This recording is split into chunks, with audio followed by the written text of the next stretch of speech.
Tumataas si Mr. Lim. Sir, may pakiusap lang po kami. Sanay naman po ng baka po yung Marilaki. Pwedeng lagyan din. Ano po yun, sir? Marilaki Highway, ang dami pong patay, meron na namang kahapon. Marilaki. Sa Rizal po, opo. Ang tagal na po namin nire-request na maglagay sana ng outpost.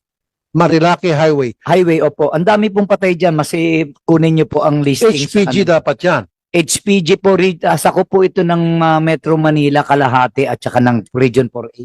Rizal lang lahat, no? Rizal na lahat. Oh, ginagawang racetrack to, General, every Sunday. Yes, sir, we'll check on this, sir. I think it's part of 4A. Okay, so General, I'll give you 5 working days. Linis yung problema yan. Otherwise, babalikan kita on air. Hindi lang dito, pati sa radyo ko. Babatikusin kita left and right kasama ng chief PNP mo. Hindi ko bibiro. Look at me, General, look at me. I'm not joking. Pag buhay ng taong nakasalalay dito, I'll be very dead serious. I don't care kung sino yung kaharap ko na Poncio Pilato, magkaaway na kami kung away. Please, sir. So, yung sinasabi niya Marilaki, in 5 working days, limpyo na po yung problema dyan.